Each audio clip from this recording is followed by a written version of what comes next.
First of all, my name is Jimmy. I'm a recovered addict. Hi, Jimmy. You notice I said recovered. There's a lot of discussion about should we be recovered or recovering. We say both around here, so you can take your choice. It's one of the things I like about this program. We always have a choice. Generally, I just talk off the top of my head at any given time because I don't speak often at a big meeting.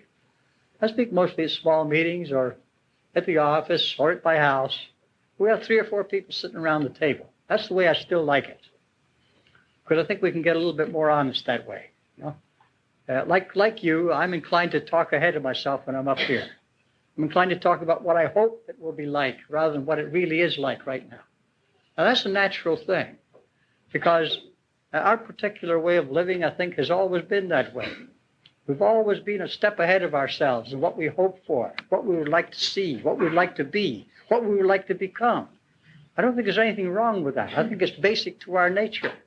We always want the better things in life for ourselves. But anyway, I sat today and I thought, well, I'm going to get my thoughts in order. There's a few things I'd like to talk about, but I got to have some notes on it. So I proceeded very quickly today to run through my head and run through a few other things and got about 8 pages of notes.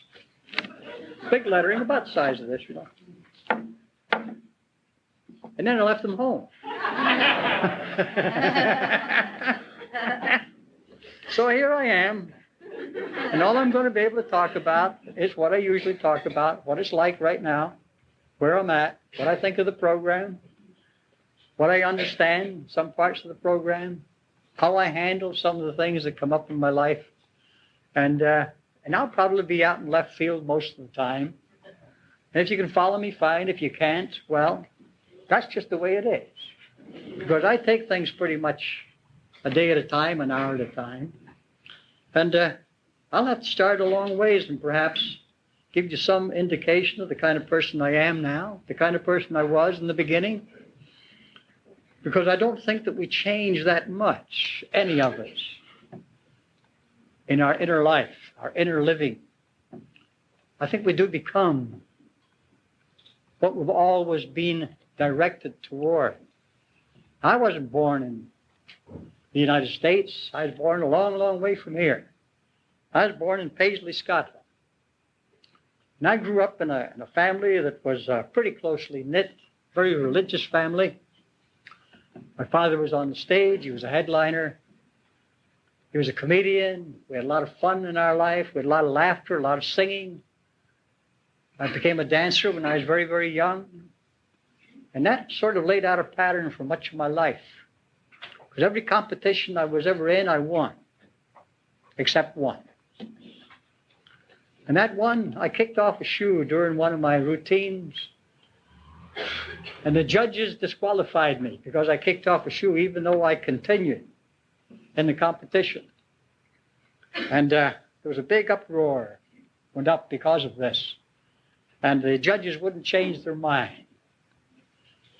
They declared that I was the best dancer there, but that they were not going to give me the trophy.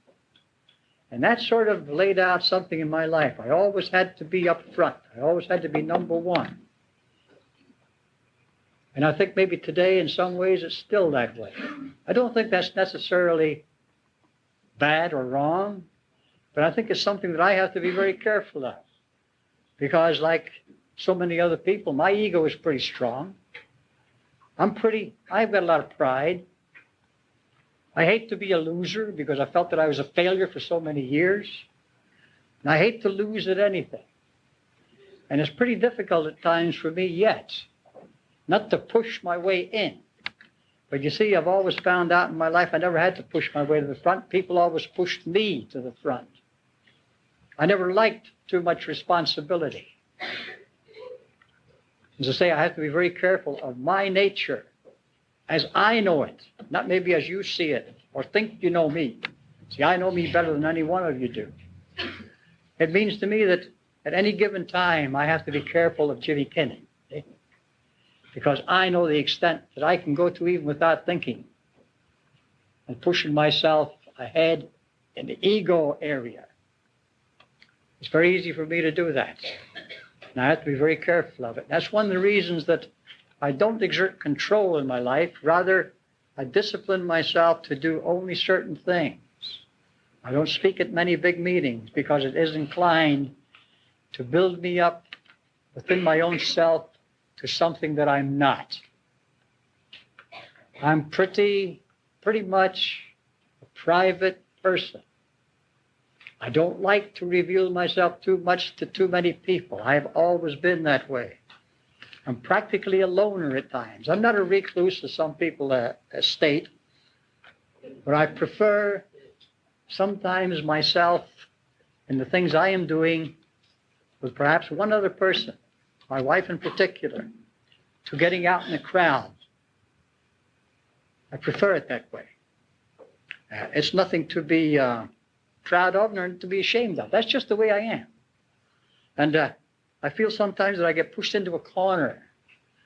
And I've been pushed and pulled by so many pressures throughout my life, including the addictions, that I resent it almost within myself to even feel the way I do. I hope you can understand what I'm saying there. Sometimes it's very hard to talk to people who are new. I know there's a lot of people new, fairly new to the program at this meeting tonight, and I'm always concerned with a newcomer.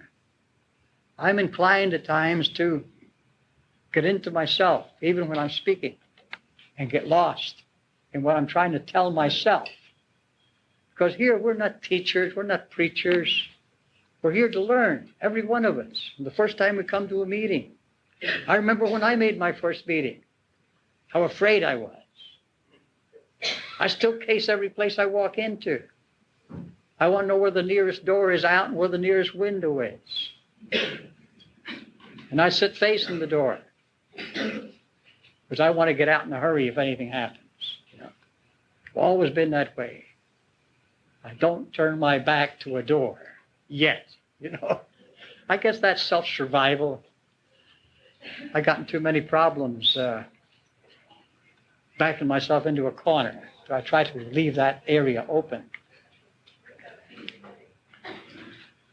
Most important thing to me, of course, when I speak to anyone, is basically the steps. When we discuss the steps to any great length, I think all we do is complicate them and make them harder to understand and harder to work. The steps are everything in my life today. I don't have to consciously work them, but I have to work them. This program becomes such a part after a while that you work it naturally. When I first came around, I had to work it because there was no other way to go. If I didn't work it, I was going to die. That's where I was. I came in, I was an abject failure in every department of life. And I mean that completely and fully. There was nothing left. And I had to surrender. I had to give up. And in doing that, it was hard because I couldn't think. I couldn't speak. It took me about 6 months to be able to put more than one sentence together at any given time. And I used to get so angry at myself that people would walk away from me. I would try to say something and my tongue would fall over my eye teeth and I couldn't see what I was saying, It was terrible. And I would get so angry I'd leave the building. I'd go out and pound on a wall, hit my head and against the plaster, punch my way through doors, struck my hands, So angry at me, I didn't know how to change.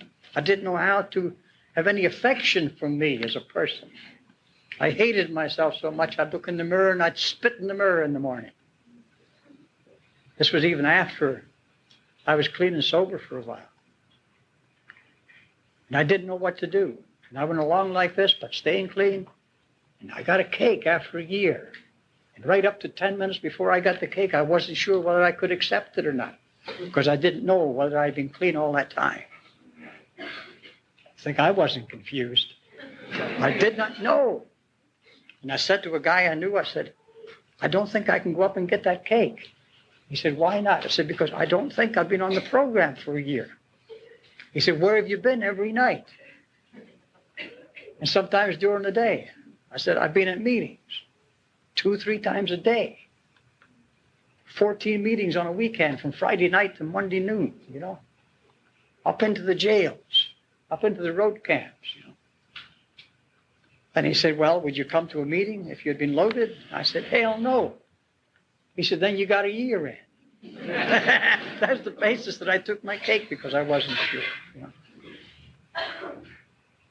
And after a little while, I began to get in real trouble then, mentally, emotionally, and spiritually. And I guess this is the part that goes into the 12th step. You know, I'm jumping from the first to the 12th step, but sometimes that's the way we are in the beginning. It's all we seem to know. Try to stay clean a day at a time and try to help somebody else. All the other steps will fall into place as we go along. Stay clean. Now I ran into a lot of trouble. I ran into trouble with my family. I couldn't sit down and eat a meal with my family for 2.5 years. Talk about emotionally ill, incomplete, ill-equipped to live. You know? I could scarcely work.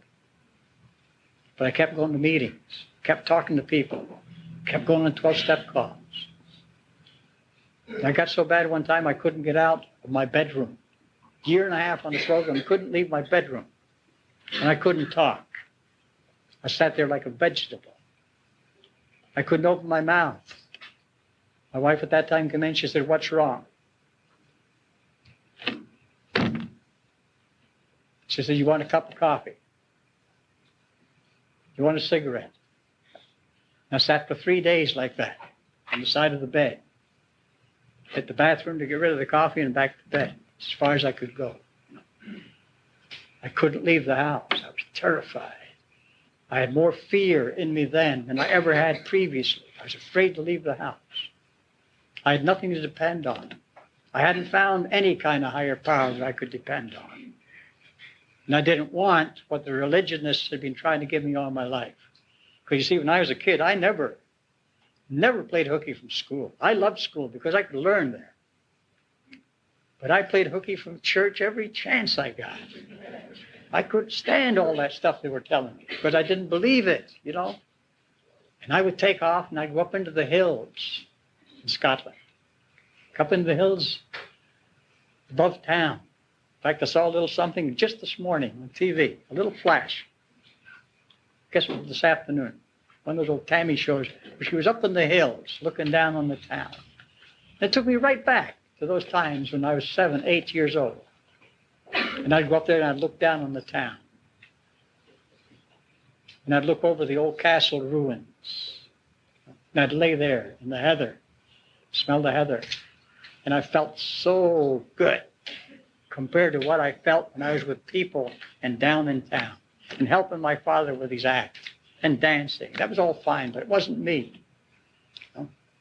I was always afraid. Okay? Thank God that fear is gone. I'm at ease now. Now, very often I'm uncomfortable, but I'm at ease. Like everybody else, I was uncomfortable coming up here before the meeting. I get the butterflies, I get the jitters. But once I'm into doing what I'm doing, I can go ahead. I can feel at ease about it. But to get back to the main thrust of this thing is that I'd reached this point where nothing was going to make any change in my life. And then this thing we talk about in the 12th step, where we seem to have some kind of experience that alters the inner workings, that alters us somewhere down deep so that we take a different course. Third day, I'm trying to go to sleep late at night in my own bedroom, dark. And I fell asleep for a little while, and I woke up complete abject terror. I didn't know what was wrong. I had many experiences like that, as most of you know, at different times, terrors. But this was different. I didn't know what I was afraid of. I didn't have any idea what was happening. And I couldn't move, which was the worst part. I was actually immobile, like a piece of wood laying there, and I couldn't move. I couldn't think. I couldn't scream. I couldn't ask for help. And I saw a great, big, round glow of light ahead of me. It was like a big argent disc, hammered silver. or what hammered silver looks like. And there were two big posts on each side with a caduceus around them and some steps. If you think I was afraid before, you can imagine how afraid I was then. Because now I knew they were going to get me, you know. For all these years, I've been able to stay out of those places. Now I know they're going to get me, you know. And a voice out of nowhere said, "Don't be afraid." Don't be afraid. I couldn't move. But as soon as it hit me, the impact hit me, I loosened up. And I wasn't afraid. And the voice told me what to do. And I said, I can't do that. I can't do that. And the voice then said something to me that told me just how deep, whatever this was that was talking to me, how deeply it knew me. Because it laughed and it said, "You shyster, you." And I knew exactly what it meant. I was doing again what I'd always done. The indirect approach, the indirect answer, the indirect question. Never face anything head on. My whole life, never faced anything head on. And I had to change. And I said, what can I do? And I was told what to do. And part of that's the reason this program, I'm not going to tell you the exact words, but part of that's the reason this program has come into existence. Because I was told what to do. And that was a profound experience to me, because for 24 hours I knew complete and absolute serenity. Complete serenity. I knew that everything is all right with the world. That half the time I only get in my own way. If I would just follow directions according to my own conscience on the inside, that things will work out. I still forget it at times, but that's the way it's been most of the time. I've never forgotten one word of what happened. I could draw you a picture. I have drawn a picture of this. The only thing I can tell you is that that voice was a higher power. The first higher power I really ever found. Because I understood it. I understood what it was saying. I understood where it was coming from. Somewhere deep inside of me where I'm connected to this universe, something came through. Because I could never believe in the conceptual gods that most people have believed in. I saw so much difference in my family background. You know, from Catholicism to Presbyterianism and all the ways in between. It confuses a child, you know, when you have people that you know. And yet as a child, I always seemed to know there was something more for me. Now, when I was a very, very small kid, I always run around with older people. Now, I'm not talking about at 7 years old and running around with kids 9 years old. I associated with men 60 and 70 years old. They were the people I liked to be with because they had interesting things to tell me and interesting things to show me. The one man I made great friends with was over 70. He was an explorer, an archaeologist, and an ornithologist. And I used to watch all the things that he had collected and all his travels over the years, and I was so interested in these things that I wanted to do them too. And my other very, very close friend was the town drunk. And he was a great guy, you know. He was so good to me in so many ways, and he was such a louse on another, so many others, you know. And he used to fall down the stairs and break himself open and break his leg, break his head open, and the blood would be running down 2, 3 flights of stairs, you know. And one time when I'm about 7.5, he fell down the stairs, and I found him, and the blood was running down 3 flights of concrete steps. So I found him. I went running in to get my mother. We got him into a hospital, and I used to keep saying to her, "When can we see Mr. Cruikshank?" She said, next week. This kept going on. Finally, I said, "I have to see him." She said, "All right." So she took us up to a place called Crow Road. It's Crow Road. This was the nut house. We're up in this beautiful grounds of this nut house. And here he is sitting in a chair, wheelchair. And he's just staring straight ahead. He can't see me, and I couldn't understand why he couldn't see me, why he couldn't talk to me. I said, "What is wrong with him?" She said, "He's a sick man." I said, what do you mean sick?" She says, "He drank too much and got hurt too much over the years." I didn't say anything after that. They took him away. As we were walking down the big pathway down to get the trolley car to go home, She said, why are you so quiet? I said, well, I'll tell you. When I grow up, I'm going to help people like Mr. Cruikshank. I've never forgotten that.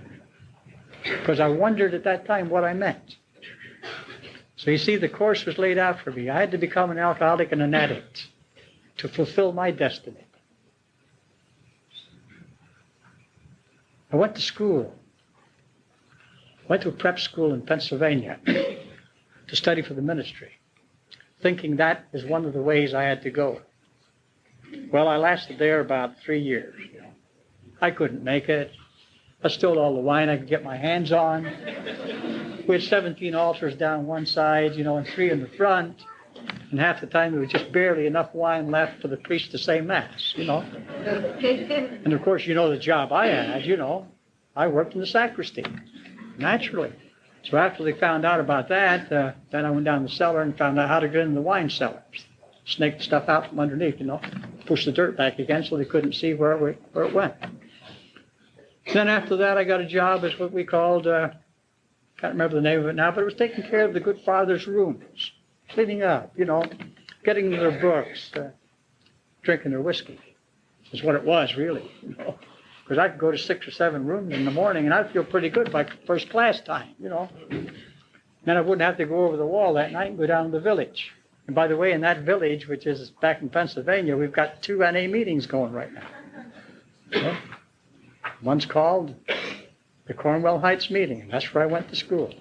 Most of my buddies there that continued their studies all became the kind of people that I had wished years gone by that I could become. They're professors. They're past presidents of a university. All of them. The ones that are not dead. And here I am. I met one of them not too long ago as a member of AA. I met him after 26 years in Africa as a missionary. I met him right here in San Fernando Valley. He's got 15 years on the program at that time, 18 years now. Our paths cross, So maybe I haven't said too much. I don't even know what time it is or how long this is supposed to last. Is there going to be a dance after this fracas? Okay, then. I'm going to wind this up pretty soon. Perhaps I can come back some other time. But I just would like to say a few things about H&I committees, but how difficult it was. You see, I used to say many years ago, and I know Bob and probably some of the others here, remember, I used to say, I believe that this program will work best from the inside out. I think if we can carry the message to the inside, and these people grasp it there and come out, this will really make it grow. I found out I was wrong. It didn't really grow much from the outside in either, until recently. But I remember some of the first contacts we had with officials. I remember the very first time we ever tried to carry the message of NA into an institution. We tried to carry it in the Max up at Castaic. And after the first meeting, we were asked not to come back. The one guy that was leading the meeting, he took up all the time, and all he did was talk down to the people that were in there, And they didn't like it, and neither did the people in the institution, so they asked us, please don't come back. Which was all right. We were learning, The next time, we went down to TI with another guy, and one of the people in the back row at that time, sitting back there, and we could hear him. He was making all the usual wisecracks. And turned out about a year later, he walked into a meeting over on Moore Park at the church, and Bob remembers him. Old Hip Slick Phil, whose story is in the little white book, he walked in there, and we tricked him there too, Came in and told us how well he was doing in the H&I committee in AA, and that he really didn't need this Narcotics Anonymous bit, And I asked him after the meeting, I said, are you going to come back to some more meetings? He said, well, I don't think so. He said, I'm too busy doing the things I like to do where I am, going into the institutions and carrying the message. I said, well, we need the message carried too, And he said, well, I don't know. Well, naturally, I had to hook him in, because I'm still not as straightforward maybe as I'd like to be. So I said, well, that's too bad, because I was going to ask you to lead the meeting next Friday night. And of course, he took the bait, And he was back the next Friday night with some of his friends, and we had a good meeting. And he continued to come back. So I don't care how we get people into the program, as long as they come and they want what we have. See, there are times when I feel that I'm not making contact with newcomers enough. My higher power works kind of funny with me. See? Generally, when I ask for a newcomer, I ask this way for me. I say, I want somebody for a little while that wants this program. I don't care if they only want it for today, for tonight, for 2 hours. I just want them to want it for a little while. See? Because that's the desire that can be increased, that can be built on, can be drawn out. See? And you know, within anywhere from 24 minutes to 24 hours, I always get somebody brand new. Strange the way the higher power works. It's always somebody either calls, walk into in strange places, you know, run into them in men's rooms, walk into them in restaurants, you know, stop to get an ice cream cone someplace and walk into somebody and introduce them to the program. That's planting the seed, you know. And I think one of the things that I continue to do probably is to give myself as completely as I can to this program, because it is my whole life. It doesn't mean that I don't have many other things to do. I don't have enough time to do everything I want to do. I sometimes wonder if all of us got together and asked our collective higher power to make the days 48 hours long and the weeks 23 days long, that maybe we could catch up with ourselves. You know? But I doubt if that'll ever happen. So the only other way I can do that probably is to live to be like 250. So I've said before that to people who come to this program and that I meet at meetings, I'm going to be around here for a long, long time. So you're going to have to put up with me, because I'm not going to leave. But I hope that you hang around too, because maybe, if we all stick together, we will find unity in this program. We will learn how to apply the traditions, which is the only thing that will make the fellowship grow. And we will be able to carry the message to every corner of the earth, whether it's in an institution here, or in Bangkok, or in Thailand, Scotland, in Poland. By the way, we're behind the Iron Curtain now. We've got 2 meetings in Poland. You'd be surprised what's going on. There's a Catholic priest down in Brazil has translated a little part of the White Book, and I'm trying to get in touch with him. I've called him a number of times, but can't reach anybody down there, so I've had to write to him. There's more calls for help coming in from different parts of the world than ever had before. We need everybody. We don't need just a few people. Every member of Narcotics Anonymous is needed in some way. None of us have it made. That's the unfortunate thing that happens to us so often. We think we have it made. We can't all give all our time, but we can be the program, because you are the program. You're the only program that some people will ever see, whether in or out of an institution. And what's your image? Is it false or is it real? You know, sometimes I'm so doggone much off the wall that I couldn't get serious if I tried. Tonight I just happened to be serious, because I realized more than ever when I look around a room like this, with so many people. And I remember the times we used to sit with 2 and 3 of us around a table at the only meeting in the entire world. I remember one time Bob said to me, he said, well, what did we have to do all that other stuff for? This was after he got out of the hatchet last time, by the way. He still has a little resentment towards me, you know. Because I wrote to him when he was up in Tehachapi and answered his letter, and I sent him up a starter kit and said, get a meeting started, and it didn't enclose any money for him. Right, Bob? He didn't need any money. What did he need money for? Get in trouble? He was in enough trouble as it was, you know. Yeah. Remember, a lot of times we had to do that. Yeah, and he said, well, what do we need all this stuff for? I said, because one of these days there's going to be a lot of kids that are not born yet that are going to need what we have to offer. Thank God we have what we have to offer.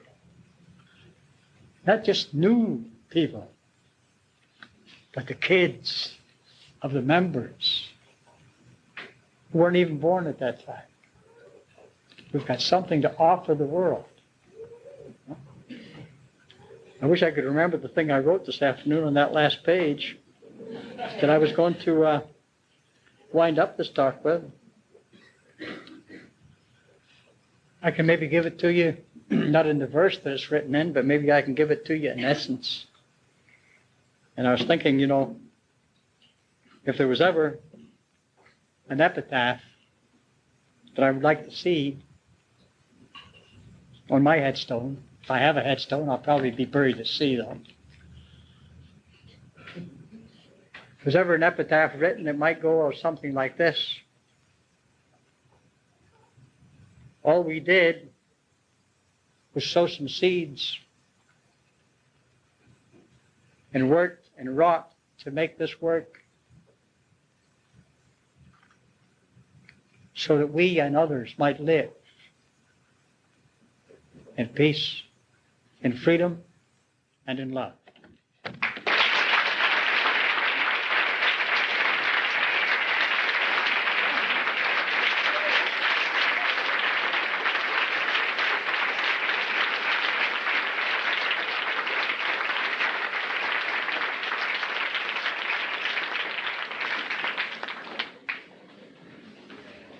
Thanks a lot, Jimmy.